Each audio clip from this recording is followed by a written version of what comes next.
Today in the garage, our guest is Ajit Chander, who's Associate Partner and Mobility Practice Leader for Frost and Sullivan. Today's conversation, we talk about a recent analysis report from Frost and Sullivan that was partially sponsored by Sonatus, where we looked at cloud and edge AI and the impact and benefits of those incredible innovations in the mobility space in automotive. It's a very detailed report where we looked at a number of different application and use cases that provide tangible benefits.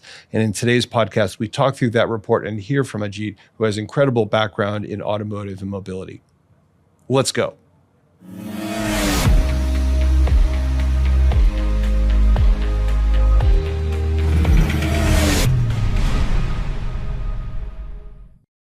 Today in the garage, our guest is Ajit Chander from Frost and Sullivan. Ajit, welcome to the garage. Thanks for having me.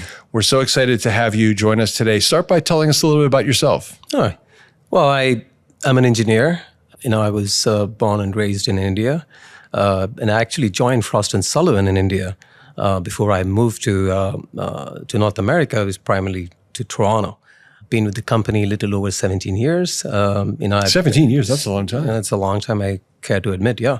I worked across multiple industries on the IT services sector. I worked in the manufacturing sector before that. So I bring that cross-industry experience.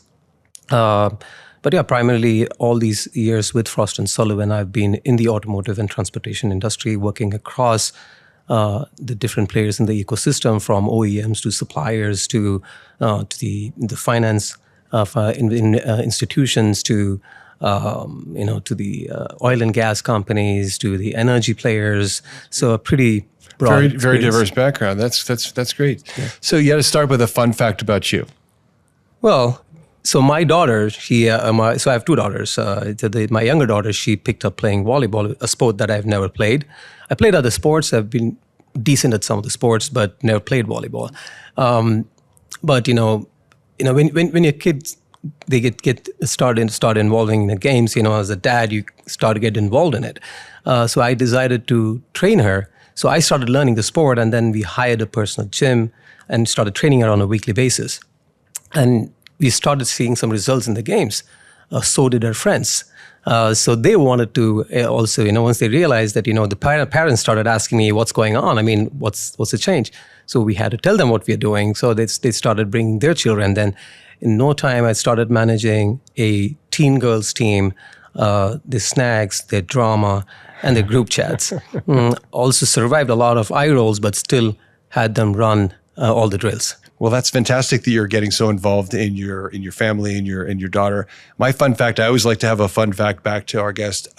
My daughter was in many years ago, and she was in fourth grade, a science competition. I'm on a board of a science center in San Jose, and they joined the science competition for kids, 4th through 12th grade. And so I was a coach for a team of fourth grade girls doing the science competition. So it was so exciting to teach them about how to use tools safely and how to build things, because they didn't know much about that. And so it was good fun. So there's my fun fact back to you. Nice. Okay, nice. So tell us about Frost and Sullivan. Frost and Sullivan is a famous consultancy and analyst firm. Tell us about your role and what are the scope of Frost and Sullivan they do. So I am an associate partner, and I lead the mobility practice at Frost and Sullivan. I've been with the company 17 years, like I said. I decide the business strategy for mid to long term. At Frost and Sullivan, we look at disruptive forces and how it reshapes the industry. We are looking at technology that impacts our clients. We are actually right in the middle of the forefront of technology integration. We're bringing together OEMs and suppliers and the tech integration partners. And as part of this, we do publish a lot of research studies. We engage on strategic projects. We also publish a lot of industry white papers, looking at emerging opportunities. Mm-hmm. That's what we do at Frost and Sullivan. Well, and that's quite a good transition. You were the lead author on a report we were involved with you on recently on cloud and edge AI, looking at how AI has potential to really transform vehicles and add value. It was so great to work with you, and so thank you for your partnership on that. And it was also an incredible work product. I'd love it if you start with an introduction of what were some of the key conclusions and takeaways you saw in doing that work. Sure. So let me start with what are the impending challenges in the industry to achieving the SDV objective. So there are the fragmented ML ops framework, right? The data required to train these models comes from different ECUs that run on different models. More different models use different frameworks like PyTorch, TensorFlow, and the validation, testing, deployment, and management of these different workflows are handled differently in terms of tool chains and teams. So this causes significant silos. And there is the disparate hardware and software. That's such an important conclusion because, as we're working to deploy AI into vehicles, one of the things we want to empower OEMs is to use the diverse hardware they have. We shouldn't be thinking that, well, we can't do AI until there's central compute, or we can't do AI until there's a giant optimized AI accelerator. The reality is, and I think this was a conclusion borne out in your report, is there's so many use cases across the vehicle that can be much more modest performance requirements. Correct. And can get deployed on today's hardware. And that's one of the things that Sonatus is trying to do. And it was exciting to see that I think your report bore that out. Yeah, you're right. I mean, so to continue, the data is coming from different ECUs, and ECUs run on their own RTOS and operating system and middleware stack, and that comes with data access and lifetime OTA management challenges. Right. Now, look at what are the key enablers of SDV, right? The decoupling of application software from hardware with middleware stack and operating system, standardizing interfaces, creating modular designs, continuous updatability and upgradability with integration, right, and then creating SDV-ready hardware. Yeah, exactly. Absolutely. And your report said this was quite a sizable market. I mean, what's the outlook on the potential for AI in vehicles and AI in automotive? All right. I mean, see, we estimate the SDV spend by 2030 to be upwards of $500 billion. And then we analyze the different use cases. There's a current impact in 2025 of about $48 billion that grows up to $238 billion by 2030. That includes several interesting emerging use cases like prognostics, usage-based insurance. So this is the AI part. So the AI portion of SDV spend going from 25 to 200 and what was 230? 48 billion from 48 billion to 238 so billion. So this is real money. This is not a niche application. And it's also, you were starting to say, I'd love to understand some of the use cases you found were the most maybe compelling or value generating. There are quite a few. I mean, I would like to just cover one more point before that. I mean, we looked at what are the challenges in the journey to SDV objectives. We looked at what are the SDV enablers. So we also now look at what are the OEMs doing, right? I mean, as you looked at General Motors' announcement of central compute architecture, and then that increases their AI compute capabilities by 35 times and their OTA capabilities by 10 times. Now, OEMs are trying to convert these assets to monetizable opportunities. Right. Frost and Sullivan research shows that 10 other OEMs or 10 plus more OEMs are moving towards a central compute architecture with middleware stacks, with Ethernet backbones, and OTA for their DevOps transition. To secure a 5+ year window for continuous upgrades. I mean, look at what Tesla did in 2025. They sent through 8 OTA updates, made approximately, I think, about 42 feature updates just in 2025. Significant, yeah. I think there is an opportunity to deploy AI models in existing hardware in the current generation silicon. So no advanced NPUs or high performance SoCs are required. And then this has immediate impact in terms of the use cases that we have analyzed as part of the white paper. That's great. Your report was so impressive. You've done, and we'll put a link to the report in the show notes so people can look it up and find out about it. But you put a lot of numbers behind the impacts and the potential benefit of some of these use cases. Here at the show at CES, just outside where we're sitting here, we can see our AI director, Sonatus AI director examples where we're showing many different use cases. I'm wondering, which are some of the use cases that stood out to you as particularly impactful, particularly valuable? I think there are several emerging use cases that we analyzed as part of this white paper. I mean, a lot of them on the ADAS and cockpit use cases are well documented. And they're well known, yeah. Yeah. So, but we looked at several other emerging use cases that has an immediate impact. We looked at prognostics, usage-based insurance, sensor virtualization, edge cybersecurity, in-cabin sensing. And we thought a lot of these have a significant revenue opportunity, monetization opportunity for OEMs. And things that actually stood out for us in terms of higher impact are sensor virtualization. And I can give you a couple of use cases that we looked at. And in fact, you have some real-world partnerships on those, with Compredict. We've been working with this. Compredict is a fantastic partner that shows how something that would have normally be done with an IMU, a motion sensor that detects, angle of vehicle and accelerometers and so on. They can remove the IMU, save, $20 in vehicle BOM costs. And $20 may not seem like a lot, but it's a colossal important cost savings as OEMs are trying to squeeze cost out of the vehicle. And that's just one use case. That's correct. There's many other use cases for virtual sensors, just in your example. Yeah, and then the EU is mandating it from 2027 for headlight leveling sensors to go on all the vehicles, and it's going to add BOM costs for OEMs. And of course, there is the indirect TPMS that can infer tire pressure from anti-lock braking, initial measurement unit, speed sensors, visual input, and it can detect slow leaks, deflation, and an efficient tire management solution.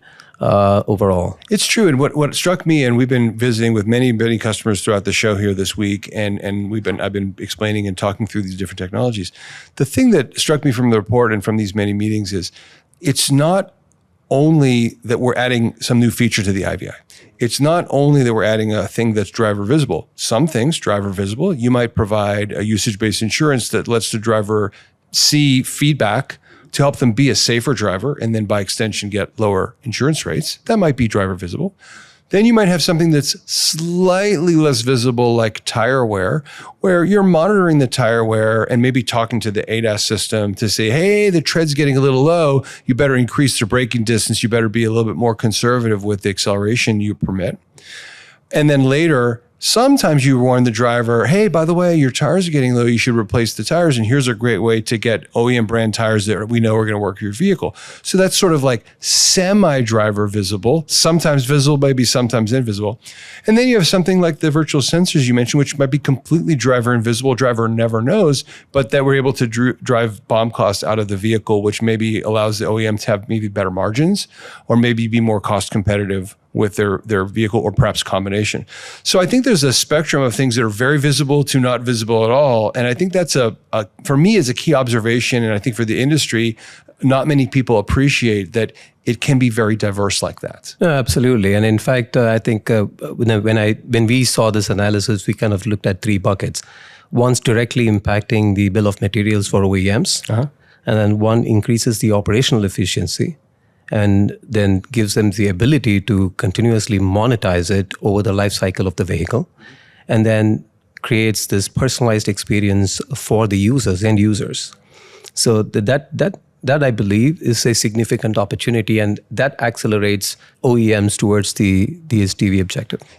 I love the way you've broken that into a slightly different taxonomy than I did, but it's interesting because in some cases, imagine for example, the BOM cost. If you're able to take costs out of the BOM, it's immediate revenue impact, or cost benefit, immediate top line or bottom line margin benefits.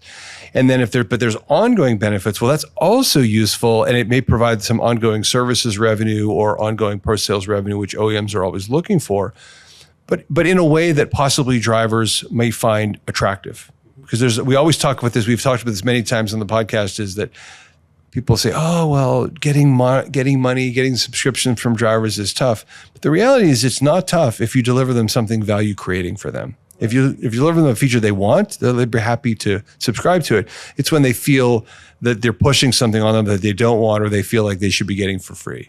We have conducted several research, talking to end users, understanding what are they willing to pay in vehicle. Looked at features on demand, looked at safety and security, vehicle performance. So anything that can enhance their in-car experience, create a more personalized experience. If you look at why Xiaomi is doing so well, they have this connected ecosystem, right? They have appliances in the house that are connected, right? And then you get in a car, and they see all these as connected entities. It's a continuum of your digital life. Right. I mean, they see the appliances are robots inside your house, and the car is a robot that's outside your house. Right. And then, you add to this concept the humanoid, then that becomes a connected ecosystem, right? I mean, the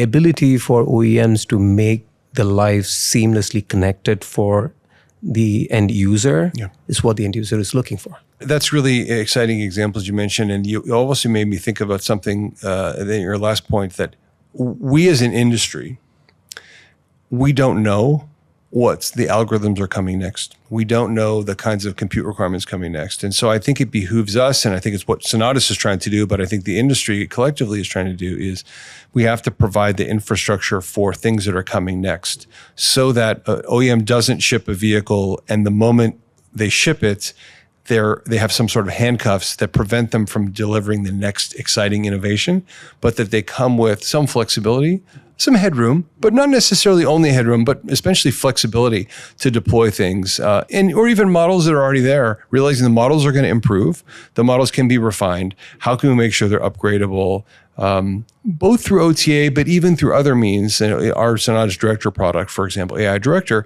is designed to allow deployment of models very easily in a very lightweight fashion that's easy to do without the kind of the heavyweightness that you might associate with a full OTA. Because AI models, we expect, and I believe, could evolve more rapidly, could evolve more frequently as data tuning exists. You're seeing that with autonomous driving. Autonomous driving cars, imagine you consider Tesla or Rivian or something like that.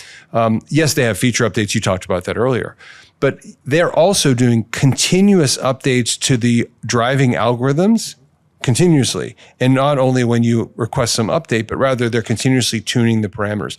I believe that from many of these AI models, that will be like that, where there's continuous improvements in the AI to make them smarter and make the models more accurate, instead of only relying on heavier OTAs that maybe happen every month or every 2 months or every 6 months. I agree. And in fact, I'll bring up 2 points. To your first point, the high-power SoCs on ADAS and cockpit, the growth of high-power SoCs has been significant. From Qualcomm to NVIDIA to Horizon Robotics, AMD. We look at 10% of the Chinese vehicles that get manufactured today have high-performing SoCs from Qualcomm and NVIDIA. Right. The NPU engines, the NPU engines, compute-intensive AI workloads are increasing, and this is key to seeing agentic AI models, use cases within vehicle, like the virtual personal assistant. Now, you need a single orchestration AI model that manages the end-to-end life cycle, of AI in cars, and this is key to acceleration towards the SDV objective, like we discussed at the start of this conversation. The solutions from Sonatus is critical to achieving the SDV objective. The collector AI, the AI director, automator AI, and the AI technician. It's an end-to-end lifecycle AI management toolchain and runtime environment that provides secure, containerized runtime environment for a lot of these deployments. Yeah, thank you for saying that. And we've been showing so many different ways that that all those products you mentioned work together. In some cases, OEMs may have the data they need to manage their models, and then we can use our AI Director product to deploy them. In other cases, some of our model vendors are saying, actually, I really would love to be able to use your data to tune the model on the vehicle. In some cases, in some models, you actually need to optimize it for the specific vehicle's weight and tires and things like that. So actually, some of our partners are wanting to use Collector AI to gather in-vehicle data for this specific vehicle to adjust its parameters to make it the most accurate. So that kind of continuum is exciting for us, and we've had great response here at the show. The interesting part about some of those, when we analyzed a little bit more about the different solutions, it's end to end, right? I mean, manages the entire life cycle, which is key, which gives the ability for OEMs to collect, analyze, deploy, train, and monitor, optimize, and automate. That's right. I mean, this idea of closed loop, it's not like fire and forget. It's not like you ship the vehicle and that's it. The reality is that understanding it, tuning it, continuously optimizing it is going to be a requirement, I think, going forward. And so we're excited to be able to participate in that. And I think it seems like the sky's the limit. The number of different applications people keep suggesting seem significant. Yeah. So look, we're so excited to have worked with you on this report. We highly recommend people take a look. It's like, is it 40, 50 pages? It's a very long report, but really documents the value proposition and the potential revenue impact. There's lots of dollars and lots of numerical breakdown that we couldn't possibly cover here. So encourage people to check that out. I'm so excited to have you on the show. You have such an incredible wealth of background over your 17 years at Frost and Sullivan. So really, thank you for joining us. No, thank you for having me. It was an absolute pleasure. We had a lot of fun doing this white paper with your team. And, you're right. I mean, there are a lot of revenue impact that we couldn't cover in this conversation. It's a very quantitative report. I mean, looked at real world use cases. I mean, it's time to go beyond pilot cases to actual real-time implementation for OEMs to see this value at an enterprise level. And that's where we are getting at with this white paper, and we want everyone to read it. It's impactful. I strongly recommend it. Look for the show notes, take a look at it, and thank you for coming on the show. Oh, thanks for having me. If you like what you're seeing in today's episode of The Garage, please like and subscribe to see more episodes like it. And we look forward to seeing you in another episode of The Garage very soon.